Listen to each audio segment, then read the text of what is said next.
यहाँ है sir, start होने वाला है।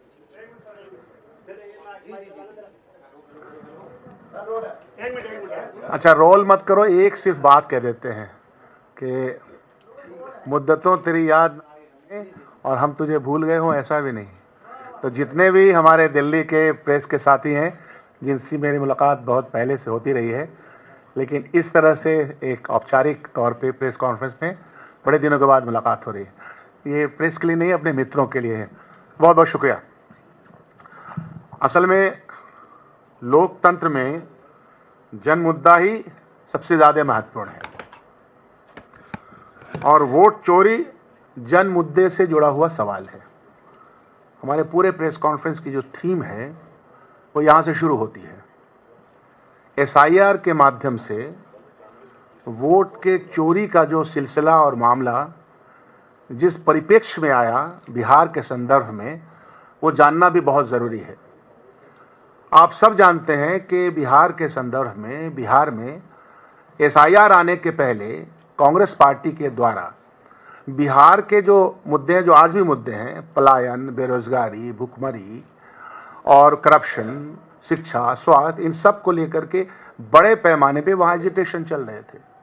और बिहार की मौजूदा सरकार और देश की मौजूदा सरकार इस बात को समझ रही थी कि उनकी हालत खस्ता हो रही है।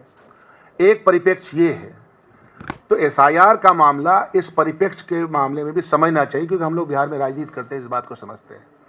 और एसआईआर के मामले में आप देखिएगा, जो हम लोगों ने ये बात कही कि भारतीय जनता पार्टी और इलेक्शन कमीशन का किस तरह से गठजोड़ है, क्योंकि बार बार आपने ये देखा होगा कि जब एसआईआर के ऊपर सवाल खड़े किए गए या इलेक्शन कमीशन से अपॉइंटमेंट मांगने का सवाल हो या उसके ऊपर कोई प्रश्न का सवाल हो, तो जवाब सीधे इलेक्शन कमीशन नहीं, भारतीय जनता पार्टी देती थी। तो जब हमने ये बात कही तो ये साबित होता है कि एक गठजोड़ है, और जिसको लेकर के माननीय राहुल गांधी जी ने एक्सप्लेन किया आप सब लोगों के सामने कि किस तरह से चोरी हुई, किस तरह से एडिशन हुआ, कैसे उसका इस्तेमाल किया गया इलेक्शन के ज़माने में और किस तरह से हमारे कैंडिडेट को हराया गया। ये सब चीज़ें एस्टैब्लिश हो गई हैं और उसके बाद से क्वेश्चन आफ्टर क्वेश्चन होने शुरू हुए। फिर सुप्रीम कोर्ट का जब इंटरवेंशन हुआ तो सुप्रीम कोर्ट के पहले सजेशंस को ही मान लेना चाहिए था। दो ऑटोनोमस बॉडी जब किसी को सवाल जब खड़े करती है या सजेशन के तौर पर भी उसको मान लेना चाहिए था। जो आज के दिन में सुप्रीम कोर्ट ये कह रही कि करना पड़ेगा कि जो आपने 11 पॉइंट्स दिए थे, अब आपको 12वां आधार कार्ड को जोड़ना पड़ेगा। और आधार कार्ड का लिंकेजेस तो समझिए कि पार्लियामेंट में और सुप्रीम कोर्ट से तय हो चुका है। तो गोया के एसआईआर का पूरा मामला, भारतीय जनता पार्टी की पूरी पॉलिटिक्स आश्कार हो गई। राहुल गांधी जी की यात्रा से जो बिहार में मामला हुआ, उस यात्रा से जनमानस में ये बात चली गई और उसको ये विश्वास हो गया कि नहीं, ये सही है कि हमारे वोट की चोरी या वोट का एन केन प्रकार खेल हो रहा है। तो आप देखिएगा कि बड़े पैमाने पर वहाँ लोगों में सजगता भी आई और सजगता के माध्यम से लोगों ने अपना प्रयास करके, क्योंकि वहाँ के BLO आप देखिएगा कि वहाँ जो हमारा ब्लॉक ऑफिस है, वहाँ सर्टिफिकेट मांगे जा रहे थे। फर्ज कीजिए कि हमको रेसिडेंशियल सर्टिफिकेट है, लाखों का पाइल ऑन हुआ, दे नहीं रहे थे, क्योंकि पूरी साजिश थी कि हमारे पास जो डॉक्यूमेंट भी 11 डॉक्यूमेंट में भी जो डॉक्यूमेंट मांगा जा रहा है और उसमें किसी डॉक्यूमेंट्स की जरूरत हमको ब्लॉक से है, उसको भी इंस्टॉल करने की कोशिश की गई। राहुल गांधी जी की यात्रा से यह पता चल गया, लोगों में जिज्ञासा आई, लोग दूर दूर से आने लगे और वोट चोर गद्दी चोर का नारा बच्चे बच्चे में भी ये सवाल गहराने लगा। और वोट चोर गद्दी चोर के साथ साथ एसआईआर के मामले से पूरे देश में एक तरह की जागृति आई। यह प्रश्न बहुत इंपॉर्टेंट प्रश्न है और आज के दिन में भी यह बात बना हुआ है। फिर वोट चोरी के मामले से क्या क्या चीज़ें लिंकेजेस हैं, जो राहुल गांधी जी की जो आखिरी सभा जो यहाँ पटना के डाक बंगले पे हुई है, कि वोट चोरी का संबंध किस किस चीज़ों से है, उसके बारे में डिटेल में हमारे प्रदेश अध्यक्ष जी बताएंगे। तो ये मोटा मोटी ये बात है कि परिप्रेक्ष्य क्या था, दूसरा उस परिप्रेक्ष्य की वजह से एसआईआर कैसे आया, एसआईआर के साथ जिस तरह से भारतीय जनता पार्टी ने उसको डिफेंड करना शुरू किया। और अब इसीलिए आप देखिएगा कि बिहार की जनता की जागृति की वजह से, बिहार की जनता ने जिस तरह से रिस्पॉन्ड किया है, तो एक और रिस्पॉन्स मांगने की कोशिश की गई थी बिहार में बंद के नाम पे, और उस रिस्पॉन्ड का क्या हुआ आपको भी हमेशा पता है। तो मिला जुला करके Bharatiya Janata party, election commission और मौजूदा सरकार बिहार की और देश की सरकार अब उनके सामने जो सवाल है उससे बच नहीं पाएगी। और बिहार के जो बुनियादी सवाल हैं, बिहार के मजदूरों के, किसानों के, नौजवानों के, महिलाओं के, वो सवाल आज भी खड़े हैं जिसके ऊपर हमारा चुनाव होना है। धन्यवाद। मैं सीधे चाहता हूं प्रदेश अध्यक्ष जी अपनी बात। बहुत ही सम्मानित इस विशेष प्रेस वार्ता में उपस्थित हमारे प्रभारी बिहार मामले के कृष्णा अलवरू जी, सम्मानित बिहार विधानसभा में विधायक दल के नेता कांग्रेस के CLP सम्मानित शकील अहमद खान साहब, और यहाँ उपस्थित सभी press media, print media, electronics media, press छायाकार, मैं सबके प्रति आपके प्रति धन्यवाद और आभार प्रकट करता हूँ कि आप हमें यहाँ सुनने का मौका दे रहे हैं। उसके लिए मैं दिल के गहराइयों से आपके प्रति आभार प्रकट करता हूँ। आप जैसा कि जानते हैं, मैं बहुत ही कम शब्दों में ज़्यादा कहने का कोशिश करूँगा, लेकिन देखिए, ये वोटर अधिकार यात्रा जो ले करके हमने निकला था और आदरणीय राहुल गांधी जी के नेतृत्व में जिस तरह से जनता ने कनेक्ट किया, उसकी दो ही पहलू के रूप में देखना चाहिए या हम देख रहे हैं। पहला तो कि जब आदरणीय सम्मानित नेता राहुल गांधी जी का जब प्रेस वार्ता आपके बीच में हुआ, तो उन्होंने जिस तरह से पूरी SIR को लेकर के लोगों के बीच आपके माध्यम से जो ब्रीफिंग किया, और जब ये यात्रा शुरू हुई तो अमूमन लोग ये समझ रहे थे कि ये पॉलिटिकल यात्रा है, लेकिन ये स्पष्ट था कि हम उस वोटर अधिकार यात्रा में ना हमारे नेता, ना मैं और ना कोई पॉलिटिकल बातें नहीं की, वोट की बातों की नहीं की, केवल जनता के उन अधिकारों की बात की जो संविधान ने दिया था, और उसी संविधान के अधिकारों के तहत राहुल गांधी जी ने यह यात्रा निकाली। मैं पहला बात तो आपके बीच ये रखना चाहता हूं कि जिस तरह से शुरू में इलेक्शन कमीशन ने 20% पहले ही भविष्यवाणियां की थी कि 20% लोगों के नाम कटना तय है, और उसी हिसाब से बिहार में 65,64,000 नाम काटे गए। और ये बातें लगातार जो 11 डॉक्यूमेंट मांगे जा रहे थे, जो वोटरों को प्रमाणित करना था कि वो 11 वोटर जो वही प्रमाणित तौर पर वोटर होंगे जिनके पास 11 जो है आपको वोट का प्रमाण देंगे, नाम जुड़ेगा। उस संदर्भ में लगातार हम लोग बिहार में भी इंडिया गठबंधन के नेतृत्व में और हमारे नेता के निर्देशन पर हम लोगों ने लगातार ये मांग की कि आप आधार को क्यों नहीं मानते हो। आधार जो है लीगल टेंडर है, लीगल तौर पे ये सभी जगह मांगते हो, फाइनेंशियल जो है आप ट्रांजैक्शन में उसकी महत्ता रखती हो। तो आज मुझे आपके बीच ये बताते हुए प्रसन्नता हो रही है कि ये जो सुप्रीम कोर्ट ने जो बातें मानी है कि आधार को भी आप जो है एक प्रमाणिक पहचान माने, तो ये बातें हम लोग शुरू से कह रहे थे और राहुल गांधी जी शुरू से ये बातें कर रहे हैं। तो ये बात प्रमाणिक तौर पर ये हो गई कि ये सुप्रीम कोर्ट माननीय सर्वोच्च न्यायालय ने ये बात यदि आदेशित किया है तो ये जनता की जीत है और जनता की अधिकारों का जीत है, और हमारे नेतृत्वकर्ता राहुल गांधी जी का एक सोची दूरदृष्टि पक्का इरादा वाली नेतृत्व से हुआ है।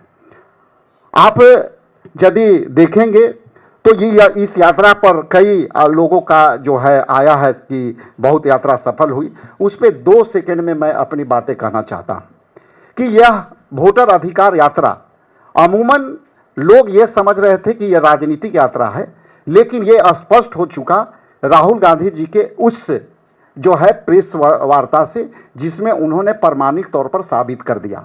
और जब यह यात्रा निकली तो लोगों तक, हम लोगों को भी अंदाजा नहीं थी कि ये यात्रा में लोगों का इतना जो है समर्थन मिलेगा।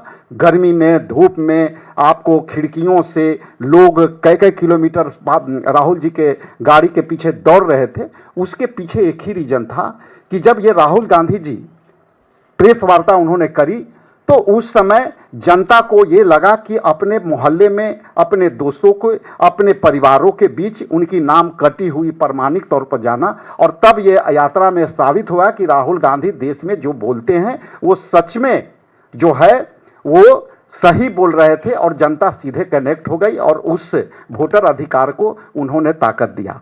और वोटर का जो अधिकार है उसको लेकर के जिस तरह से राहुल गांधी जी ने कही कि वोट चोरी का मतलब जो है अधिकार का चोरी, आरक्षण की चोरी, रोजगार की चोरी, शिक्षा की चोरी और लोकतंत्र की चोरी और युवाओं की भविष्य की चोरी। आज आप जाएंगे बिहार में, आप सक्षम लोग यहाँ बैठे हैं, लेकिन आप जीरो ग्राउंड से हमेशा आप लोग जो है रिपोर्ट करते हैं।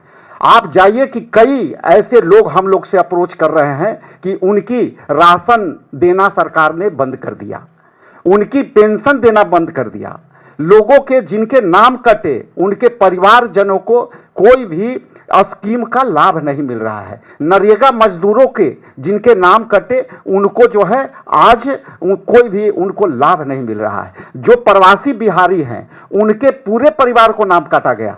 इसलिए काटा गया कि आपके यदि तर्क था बीएलओ का कि आपके परिवार में 4 सदस्य हैं और आपके पति यदि बिहार से बाहर काम कर रहे हैं तो हम इलेक्शन कमीशन ये मानता है कि आप पूरे परिवार आप जो है दूसरे राज्य में रह रहे हैं, इसलिए हम आपकी नाम काट रहे हैं। तो ये तर्क देना आप जो है इससे बड़ा इलेक्शन कमीशन और जो है आपके बीजेपी के इससे साठगांठ विस्तृत रूप से दिखती है। इसलिए हमने आपके बीच बिहार से आकर के अपनी बातें रखा, और अंत में मैं इतना ही कहूँगा कि आप लोग के बीच कभी कभी जो है यहाँ मिलने का मौका मिलता है तो एक भोजपुरी में छोटी सी शेर है कि कहू दूर बा कतनो बाकी आपन हुआ का कम बा, रोज आई चाहे ना आई दिल में राखल का कम बा। बहुत बहुत धन्यवाद। Thank you sir. अब इसके साथ ही अपने प्रभारी सम्मानित कृष्णा अलाउर जी से निवेदन करते हैं कि आपको संबोधित करें। शुक्रिया, आप सबका स्वागत है। वोट चोरी का मुद्दा है, बिहार में है, भारत में है। वोट चोरी के क्रोनोलॉजी के बारे में थोड़ा आपसे बात करना चाहता हूं। वोट चोरी इस देश में प्रधानमंत्री और गृह मंत्री ने एक सोची समझी साजिश और रणनीति के माध्यम से आगे बढ़ाया। पहली वोट चोरी वहां से शुरू हुई जब इन्होंने इलेक्शन कमिश्नर को चुनने की प्रक्रिया में बदलाव किया। पहले इलेक्शन कमिश्नर चुने जाते थे प्रधानमंत्री, चीफ जस्टिस और लीडर ऑफ ऑपोजिशन के माध्यम से। मोदी जी और अमित शाह ने चीफ जस्टिस को निकाला, गृह मंत्री को डाला।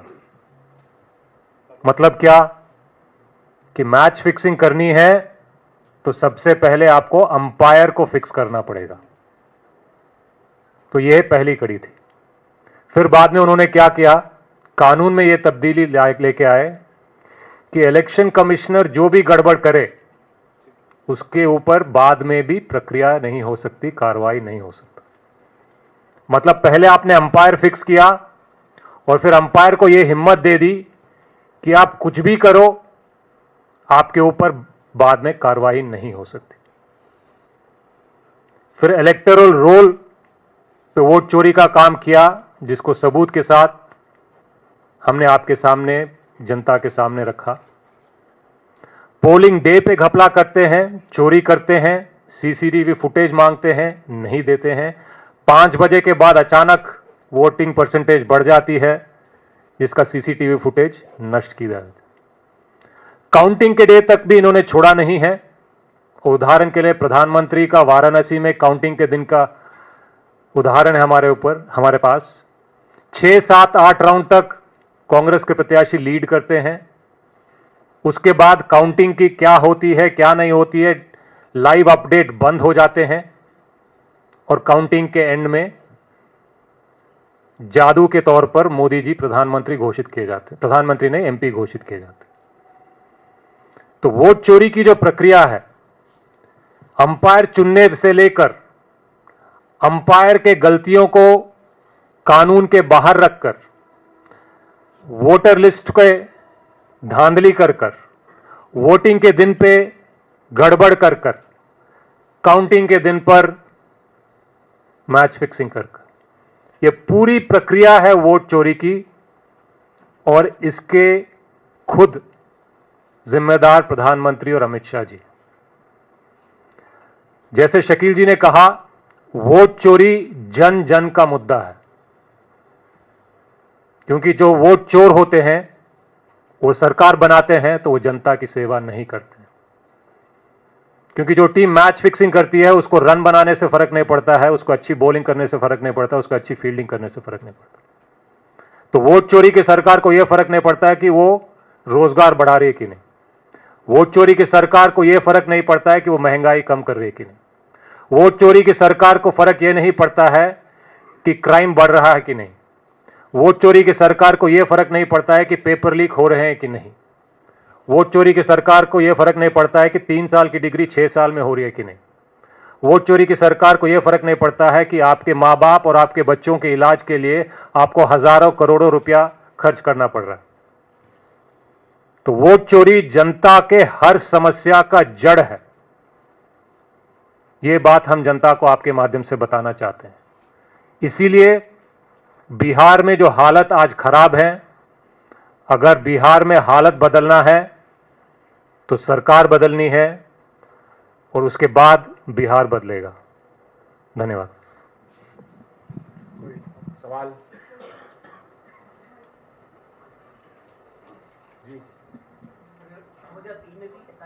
हेलो लावरू साहब, कल बैठक हुई थी, राहुल गांधी और खड़गे साहब थे उस बैठक में। क्या सीट शेयरिंग को लेके बात हुई और तमाम सांसद गए हुए थे, तो क्या दारोमदार क्या निर्देश उन लोगों को दिया गया है और किस तरीके से आगे की रणनीति, कोई और यात्रा निकालेंगे या क्या कैंपेन होगी? कल की बैठक समीक्षा बैठक थी, पहले भी हुई है, आगे भी होगा, और उस बैठक में बिहार के चुनाव को लेकर बिहार के लीडर्स के साथ काफ़ी गहराई में चर्चा हुआ। Seat sharing, candidate selection, campaign, manifesto, हर मुद्दे पे डिस्कस हुआ और आगे जो भी निर्णय हुआ है उस पर हम आगे बढ़ रहे हैं। सर, दूसरी कोई यात्रा फिर प्रस्तावित है क्या राहुल गांधी की या संयुक्त दोनों की गठबंधन की या अकेले की? कैंपेन अलग अलग तरीके से आगे बढ़ेगा। फिलहाल दोबारा राहुल जी की यात्रा का कोई अभी प्लानिंग नहीं। सर 2003 के दौरान भी एसआईआर प्रोसेस हुई थी, ये पहली बात नहीं है जब एसआईआर प्रोसेस हो रही है, और उस समय आरजेडी की सरकार भी थी जो कि आपके सहयोगी संगठन है अभी। तो सर उस विषय पे आपका क्या कहना है, क्योंकि कुछ नेता है जो कांग्रेस के, वो एसआईआर की प्रोसेस पे ही सवाल उठा रहे हैं सर।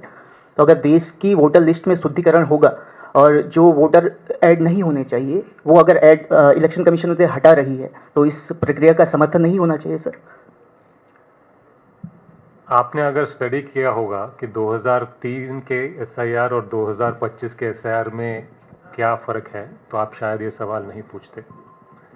पहली बात तो उस प्रक्रिया के लिए अच्छा खासा समय दिया गया था। प्रक्रिया बनाने से पहले चर्चा हुई थी, चुनाव से पहले प्रक्रिया नहीं हुई थी। इस बार जो प्रक्रिया हुई है हड़बड़ी में हुई है, रातों रात हुई है, बिना चर्चा के हुई है, बिना सोच समझ के नियम बनाए गए हैं जिसकी जिक्र हमने किया है। कोई भी प्रक्रिया बनाते हो, बिहार जैसे प्रदेश में जहां पे लगभग 8 करोड़ वोटर हैं, तो ये बच्चा भी आपको समझा देगा कि कम से कम 1 साल का समय चाहिए अगर इसको ढंग से करना हो तो। और जो प्रमाण पत्र सबसे ज़्यादा गरीब लोगों के पास हैं, जो बाकी सारे महत्वपूर्ण काम के लिए माने जाते हैं, उसको बिहार में 1 महीने की प्रक्रिया से काटने का मंशा क्या था, सेंस क्या था। तीसरी बात, चुनाव के पहले बाढ़ के समय में ग्रामीण क्षेत्रों में आपने जिस तरीके के नियम कानून लगाए थे वो आपने खुद फॉलो नहीं किए। फॉर्म कैसे भरे गए हैं, किसने भरे हैं, कहां पर भरे हैं, इस पे आप लोगों के साथियों ने वीडियो बना कर शेयर किया। तो उस एसआईआर और इस एसआईआर में जमीन आसमान का फर्क है। ये वोट चोरी की एसआईआर है, वो वोटर लिस्ट को सुधारने की एसआईआर थी।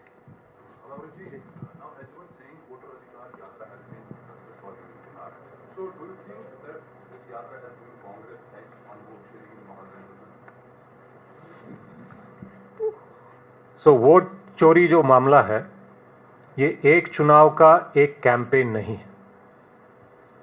जैसे मैंने समझाया, ये लोकतंत्र में जनता का हर समस्या का जड़ बन चुका है। जब तक हम वोट चोरी को सुधारेंगे नहीं, जो भी सरकार चुन के आएगी वो जनता के लिए काम नहीं करेगी, और ये बीजेपी ने साबित करके दिखाया। मोदी जी 11 साल पहले 2 करोड़ नौकरियों की वादा करते हैं, नौकरी नहीं देते हैं, फिर भी वोट चोरी से चुन के आते हैं। पेट्रोल का दाम 50 से 100 कर देते हैं, जनता त्रस्त हो जाती है, फिर भी वो वोट चोरी से चुन के आते हैं। पेपर लीक पे पेपर लीक होते हैं, युवाओं के भविष्य खराब होते हैं, उससे उनको कोई फर्क नहीं पड़ता, फिर भी वो वोट चोरी से चुन के आते हैं। बिहार में आज बीजेपी के राज में क्राइम बढ़ता जा रहा है,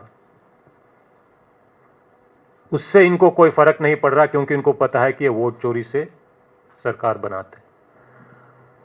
बिहार में जब तक ये सरकार वोट चोरी से बनती रहेगी, बिहार की जनता की समस्याओं का समाधान नहीं होगा।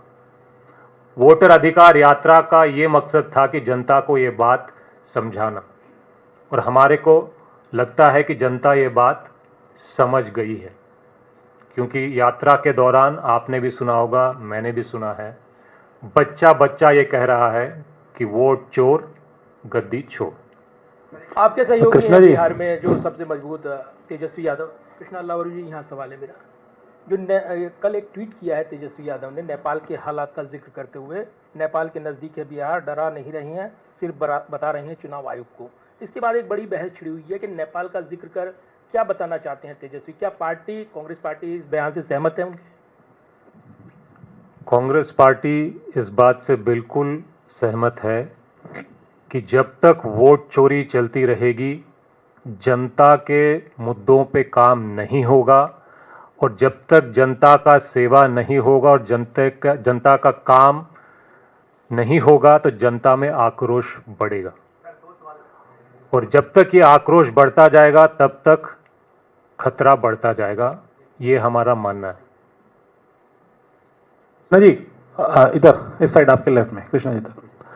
जब ये आधार को मैंडेट कर दिया गया 12th डॉक्यूमेंट, आज ऑफिशियली नोटिफिकेशन भी कर दिया चुनाव आयोग ने सारे डिस्ट्रिक्ट इलेक्शन ऑफिसर्स को बिहार में, आपने 65 लाख का नंबर भी सामने चुनाव आयोग लेके आया। इस 65 लाख में से अब आपको लगता है कि और ये नंबर रिड्यूस हो पाएगा? आधार को अगर मैंडेट कर दिया जाता है या आधार को इंक्लूड करा है, तो कितना नंबर ऐसा है आप लोग, क्योंकि आप लोग कह रहे हैं कि ग्राउंड पे आप काम कर रहे हैं, आपके बूथ लेवल पे आपके वर्कर्स काम कर रहे हैं पूरे गठबंधन के, तो उसमें आपको हेल्प आउट होगा? और दूसरा ये कि जब आपने ये यात्रा निकाली है और रिस्पॉन्स आप कह रहे हैं बहुत अच्छा मिला है, तो जो सीट शेयरिंग के अंदर अब कांग्रेस को कोई इस बात का बेनिफिट मिलेगा? वोट शेयरिंग में नहीं, मैं सीट शेयरिंग की बात कर रहा हूँ, जहाँ आप आरजेडी से अच्छे से क्या जो है बार्गेन कर पाएंगे, और आप लोगों की जो स्ट्रैटेजी रहेगी कि सीट आप चाह रहे हैं कि आपके मन मुताबिक मिले। जी, पहला सवाल था कि आधार को जोड़ने से प्रक्रिया सुधरी है कि नहीं, उससे जनता को फायदा होगा कि नहीं। आधार जोड़ना हमारा मांग था, और इसी हॉल में काफ़ी शुरू में जब प्रेस कॉन्फ्रेंस हुई थी, आधार पे बहुत विस्तृत तरीके से हमने अपनी बात रखी। हंसी की बात यह है कि प्रक्रिया खत्म होने के बाद, औपचारिक तरीके से प्रक्रिया खत्म होने के बाद आधार को माना जाता है, जबकि डे 1 से ये सबको पता है और था कि आधार को एक्सक्लूड करने का कोई मतलब ही नहीं। कभी कभी हमें लगता है कि सही फैसले को गलत समय में या लेट लेने से वजह से उसका फायदा कम हो जाता। और उदाहरण के लिए मैं आपके सामने इलेक्टोरल बॉन्ड्स की बात करना चाहता हूं।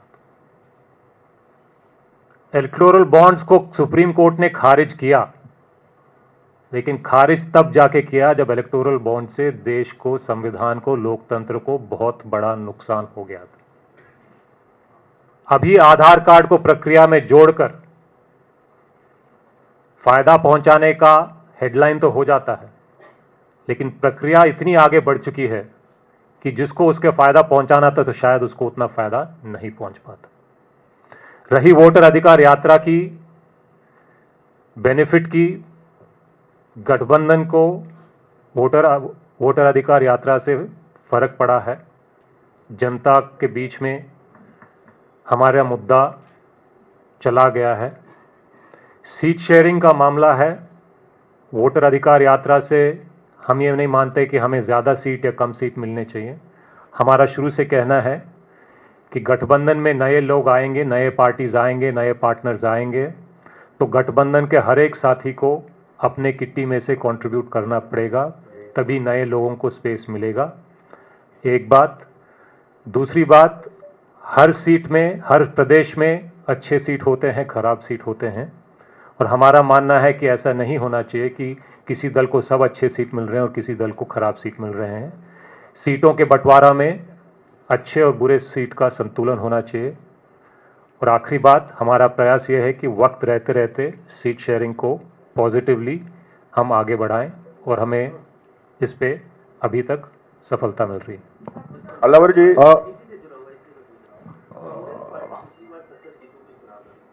कांग्रेस पार्टी और राजनीतिक पार्टी जो महागठबंधन के अंदर आ गई है, अपने किटी में से कितना सैक्रिफाइस करने के लिए तैयार है? और एक सवाल चूंकि इलेक्टोरल रोल भी उन्होंने पूछा, अब आपने भी कहा कि समय निकल गया है, जो भी फाइनल इलेक्टोरल रोल चुनाव आयोग तय कर देता है, क्या महागठबंधन उस इलेक्टोरल रोल के हिसाब से विधानसभा चुनाव में जाने के लिए तैयार है, या फिर बाकी की शिकायतें आप लोगों की रहेंगी? जो भी फाइनल इलेक्टोरल रोल पब्लिश, जो भी फाइनल इलेक्टोरल रोल पब्लिश होता है उस पे हम आगे मुद्दा उठाएंगे या मुद्दा बनाएंगे, वो इस पे डिपेंड करता है कि इलेक्टोरल रोल की क्वालिटी क्या है। हम किसी भी इलेक्टोरल रोल के आज के डेट में इसीलिए नहीं मानेंगे क्योंकि चुनाव आयोग ने उसको फाइनल किया है। क्योंकि जैसे मैंने कहा, इस मैच में अंपायर फिक्स्ड है।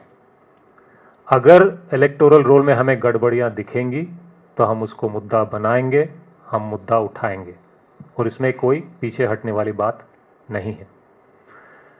रही कौन सी पार्टी कितने सीट सैक्रिफाइस करेगी, उसके लिए सबसे पहले ये जानना ज़रूरी है कि नए पार्टनर्स कितने आ रहे हैं और उनको कितना सीट दिया जाएगा।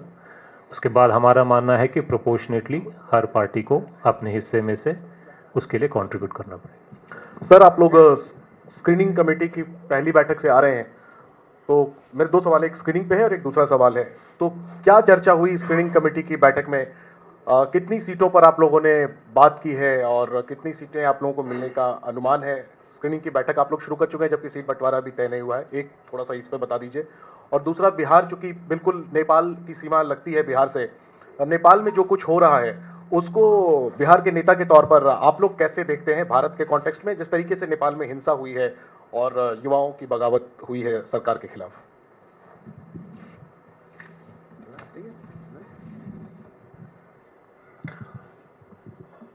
ये बात तो सर्वमान्य है कि किसी भी पड़ोसी देश, खास तौर पर नेपाल के संदर्भ में शांति बहाल रहे, इसकी इच्छा सब लोग करते हैं।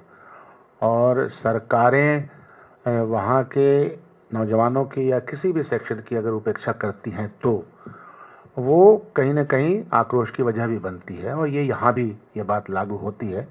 लेकिन शांति बहाल हो, इसकी हम कामना करते हैं, जितने जल्द हो सके उसके जितने भी आयाम है उस पर बातचीत होनी चाहिए। दूसरा, यहाँ भी लागू का मतलब ये है कि आक्रोश बढ़ता है ना, आक्रोश के रूप अलग अलग हो सकते हैं, और ये आक्रोश जनता की चुनी हुई सरकार चोरी के माध्यम से आएगी तो आक्रोश बढ़ेगा। आक्रोश का आयाम अलग अलग हो सकता है। यहाँ मतलब हिंदुस्तान की बात कर रहे हैं ना आप? यहाँ भी किसी भी जगह पे होता है, ये हमारे सामने चीजें देखी हुई है। मतलब अप्रत्यक्ष रूप से सरकार को भी, भारत सरकार को भी चेतावनी दे रहा है कि अगर वोट चोरी होता है तो इस तरह के एजुकेशन बिहार या रूप पर कोई बात नहीं है। बात यह है कि गुस्से का इजहार होता है। मान लीजिए कि इस यात्रा में गुस्से का इजहार दिख रहा था। गुस्से के इजहार के अपने अलग अलग तरीके हो सकते हैं। हम एक तरीके को ही मान लें कि यही तरीका सही है, ऐसा नहीं है। मैं कह रहा हूँ हमारे यहाँ तो इतिहास है गुस्से के इजहार का। ब्रिटिश साम्राज्य से जब हम लड़े तो गुस्से के इजहार के डिफरेंट तरीके हैं। तो ये होते हैं इसलिए चुनी हुई सरकारों को, और बिहार हिंदुस्तान के संदर्भ में जो बातें हमने कही हैं ये इसको वहीं तरह दीजिए, नंबर 1। नंबर 2, जो आपने बातें कही हैं कि अनौपचारिक स्क्रीनिंग की बैठक थी, उसके पहले प्रदेश इलेक्शन कमेटी की बैठक होनी है, तो उसमें एक औपचारिकता तय होनी थी, क्या क्या चीज़ें हम लोग को उसके पहले करनी थी।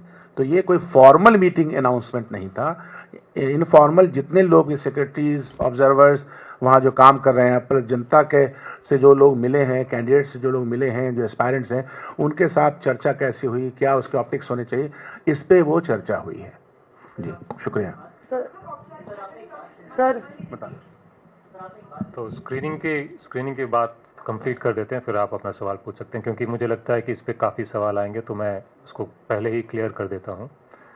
आज की स्क्रीनिंग का मेन मकसद था कि आगे की प्रक्रिया क्या होनी चाहिए और टाइमलाइंस क्या होनी चाहिए। टाइमलाइंस ये तय हुआ है कि ब्लॉक कमिटीज़ और जिला कमिटीज़ से जो नाम आएंगे वो 14 सितंबर तक आनी चाहिए।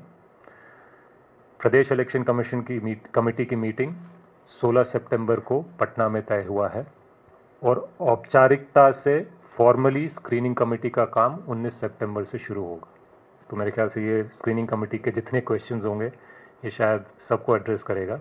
तो अभी आप आगे पूछ सकते हैं। कृष्णा जी, एक सवाल ये है कि कृष्णा जी, सवाल एक ये है कि आपने खुद कहा कि आप सहयोगी दलों के बीच में बहुत अच्छा तालमेल है। आपने कहा कि कुछ और दल नए आए हैं गठबंधन में तो अपनी किटी से सीटें छोड़ेंगे, लेकिन सवाल ये आता है कि कांग्रेस पार्टी पिछली बार 70 सीटें लड़ी और 19 जीती। ज्यादातर ये कहा गया कि कांग्रेस पार्टी को हारने वाली सीटें दे दी गई, तो क्या इस पर कोई टारगेट करेंगे आप कि 70 ना लड़ें, आप 60 लड़ें, 58 लड़ें, 62 लड़ें, लेकिन वो सीटें लड़ें जो विनिंग सीटें हो, कम से कम जहां कांग्रेस मजबूत हो, सिर्फ सीटें लड़ने के लिए ना लड़ें? इसके लिए कोई फॉर्मूला? ये बात सही है कि जो भी सीट का बंटवारा होगा वो इन चीज़ों का ध्यान रखेगा कि विनिंग सीट्स भी हों और संख्या भी अच्छी हो। लेकिन जैसे मैंने कहा, कोई भी दल, चाहे वो हम हो या कोई और हो, वो ये बोलेगा कि मैं जितने सीट लड़ूंगा मैं अच्छे ही सीट लड़ूंगा, तो ये भी मुमकिन नहीं है। किसी भी गठबंधन को आगे बढ़ाने के लिए संतुलन ज़रूरी है, बैलेंस ज़रूरी है। इसलिए मुझे लगता है कि सीट शेयरिंग में इस बार इस चीज़ का विशेष ध्यान हम रखने का प्रयास कर रहे हैं, और अभी तक अच्छा प्रोग्रेस है। सर, मेरा सवाल ये है कि क्या ऐसी परिस्थिति उत्पन्न हो रही है कि सारी खराब सीटें एक दल को जा रही हैं और सारी अच्छी, क्योंकि आपने कहा, और दूसरा कि क्या सिटिंग एमएलएस के पत्ते कटेंगे, क्योंकि सिटिंग एमएलएस भी हैं आपके, उनके पत्ते, या उनको दोबारा टिकट दिया जाए? ये इन सारे मुद्दे का जो है हम इंटरनल अपने पार्टनरों के साथ ऑडिट कर रहे हैं, और ये जो ऑडिट हम आपस में कर रहे हैं हर मुद्दे पर कर रहे हैं। जब ये सारे मुद्दे बाहर आएंगे तो आपके साथ बैठ के आराम से बात करेंगे।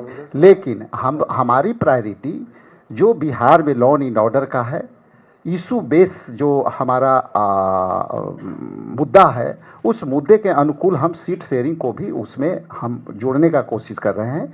लेकिन इतना ज़रूर कहूँगा कि आपकी जितना भी सवाल आते हैं उस हर सवाल हमारे लिए महत्वपूर्ण होते हैं, और उस पर हम सकारात्मक रूप से अंदर भी हम बात करते हैं। बहुत बहुत धन्यवाद। सर, एक सवाल सर इधर से ले लीजिए। सर, एक सवाल ये है कि सप्लीमेंट्री सवाल बहुत आ रहे हैं, एक सवाल के बाद एक सवाल। सप्लीमेंट्री के लिए कागज भी ऐड। सर सुनिए ना, ये बात एक जॉइंट मैनिफेस्टो की बात हो रही थी, चर्चा हो रही थी, तो क्या एक इंपॉर्टेंट एस्पेक्ट है इस पूरी कैंपेन का कि क्या आपके जॉइंट मैनिफेस्टो पे आपकी कोई बात हुई है? अगर हुई है तो उसके बारे में क्या प्रोग्रेस है, और क्या उसके किसी पॉइंट पे आप लोग बात करना चाहेंगे? जॉइंट मैनिफेस्टो देखिए, हमारी एक मुख्य कमिटियां हैं, वो है कोऑर्डिनेशन कमेटी। उसमें हमारा मैनिफेस्टो कमेटी भी है, कैंपेनिंग कमेटी भी है, और उस पर हम बहुत तेज़ी से काम किए हैं।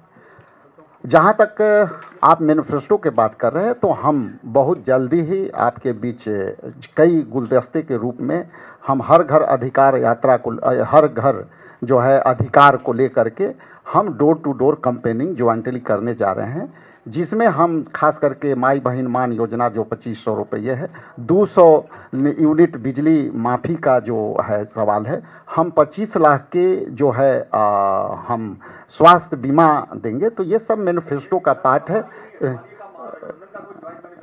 आएगा वो, ये मैनिफेस्टो महागठबंधन का ही बात हो रहा है। प्रक्रिया मैं क्लियर कर देता हूं। महागठबंधन का मैनिफेस्टो कमेटी है जो इसमें तमाम गठबंधन के पार्टनर्स के रिप्रेजेंटेटिव्स हैं, उन्होंने एक डिटेल मैनिफेस्टो सबमिट किया है, प्रेजेंट किया है कोऑर्डिनेशन कमेटी को। उस पर विचार हुआ है, उस पर कुछ फीडबैक दे रहे हैं और दोबारा वो कमेटी आने वाले हफ्ते से मीट करेगी ताकि मैनिफेस्टो को एक फाइनल रूपरेखा दिया जाए। और ये गठबंधन की कमेटी है तो मैनिफेस्टो भी गठबंधन का ही होगा।